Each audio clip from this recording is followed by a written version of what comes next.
America में 60 से ज्यादा यात्रियों से भरा एक प्लेन आग का गोला बन गया। इस हादसे में किसी को बचाया नहीं जा सका है।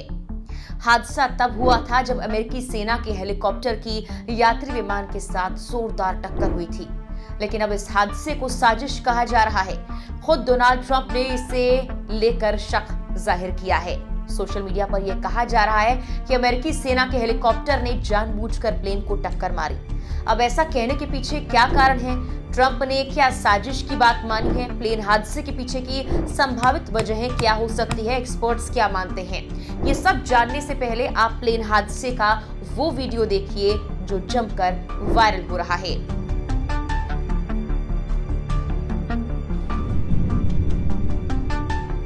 नमस्कार, मेरा नाम है मेघना सचदेवा और आप मुझे देख रहे हैं लोकमत हिंदी पर।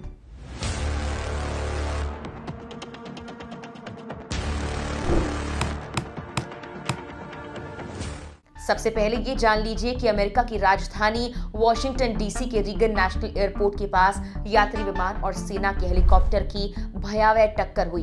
दोनों एयरक्राफ्ट में सवार सभी 67 लोग मारे गए हैं। अमेरिकी राष्ट्रपति डोनाल्ड ट्रंप ने गुरुवार 30 जनवरी को बताया कि घातक हादसे में कोई भी नहीं बच पाया है।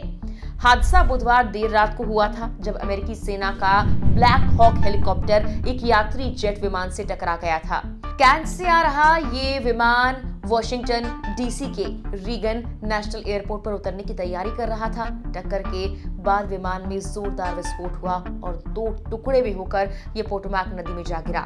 हेलीकॉप्टर भी नीचे गिर गया। विमान में 60 से ज्यादा यात्री और चालक दल के 4 सदस्य थे, जबकि हेलीकॉप्टर में 3 सैन्यकर्मी थे। बाद में अधिकारियों ने बताया कि इसमें कोई वरिष्ठ सैन्य अधिकारी नहीं था। हादसे में कोई बच नहीं पाया। इस मामले पर ट्रंप ने साजिश की आशंका जाहिर की है। अमेरिकी राष्ट्रपति डोनाल्ड ट्रंप ने कहा कि उनका प्रशासन हादसे के कारणों का पता लगाएगा और ये सुनिश्चित करेगा ऐसा कुछ फिर कभी ना हो। द गार्जियन ने ट्रंप के हवाले से एक रिपोर्ट छापी है जिसमें कहा कि हमें नहीं पता इस दुर्घटना के पीछे क्या कारण था, लेकिन हमारे पास कुछ बहुत मजबूत राय और विचार हैं। ट्रंप ने कहा कि सैन्य हेलीकॉप्टर उस वक्त अविश्वसनीय रूप से खराब हवाई रूट पर था। ट्रंप ने घातक हादसे के बाद खराब सुरक्षा मानकों के लिए ओबामा और जो बाइडेन की डाइवर्सिटी पॉलिसी के तहत नियुक्तियों को जिम्मेदार बताया। हालांकि इसका कोई सबूत उन्होंने नहीं दिया है। एएफपी ने ट्रंप के हवाले से कहा, मैंने सुरक्षा को सबसे पहले रखा। ओबामा, बाइडेन और डेमोक्रेट्स ने पॉलिसी को सबसे पहले रखा। इस बीच ट्रंप ने सोशल मीडिया पोस्ट पर कहा कि प्लेन एक तय रूटीन पर रनवे की तरफ बढ़ रहा था, लेकिन अचानक से हेलीकॉप्टर सीधे प्लेन की ओर जाने लगा। आसमान साफ था, प्लेन की लाइट्स भी ऑन थी। हेलीकॉप्टर ने अपने सामने प्लेन को देखकर रास्ता क्यों नहीं बदला? कंट्रोल टावर ने हेलीकॉप्टर पायलट को जानकारी क्यों नहीं दी कि सामने प्लेन है? इस अनहोनी को रोका जाना चाहिए था। अच्छा नहीं हुआ। अमेरिकी जांच एजेंसी एफबीआई ने इस मामले की जांच शुरू कर दी है। एफबीआई का वॉशिंगटन फील्ड ऑफिस इस मामले में मदद कर रहा है। अधिकारियों ने जांच जारी रहने के दौरान पूछताछ के लिए राष्ट्रीय परिवहन सुरक्षा बोर्ड को निर्देश दिए हैं। सोशल मीडिया पर भी वायरल इस वीडियो को लेकर कई तरह के सवाल किए जा रहे हैं। इसके पीछे साजिश होने की बात की जा रही है। अब आते हैं कि इस प्लेन हादसे की संभावित वजहें क्या हो सकती हैं।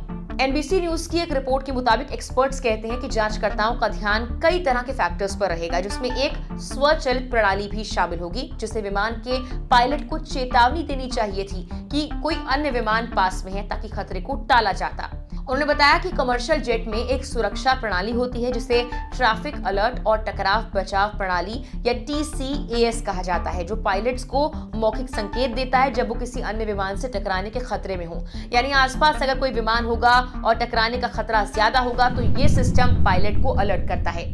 आर्मी कॉम्बैट रेडीनेस सेंटर के प्रवक्ता के मुताबिक ज्यादातर सैन्य हेलीकॉप्टर उसी तकनीक से लैस नहीं है। उन्होंने कहा कि दुर्घटनाग्रस्त हेलीकॉप्टर में ये नहीं था।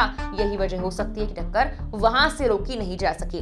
दूसरी ओर इसी सिस्टम की कुछ सीमाएं भी होती हैं, जिनमें से एक यह कि जमीन पर बाकी विमानों के झूठे अलार्म से बचने के लिए सिस्टम विमान के उतरते वक्त जारी होने वाले अलर्ट्स की संख्या कम कर देता है।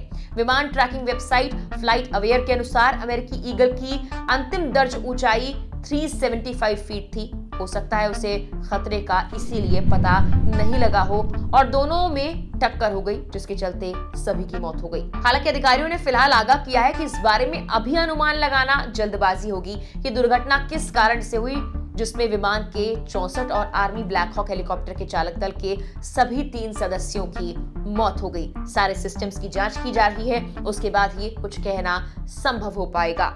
फिलहाल के लिए इस वीडियो में इतना ही।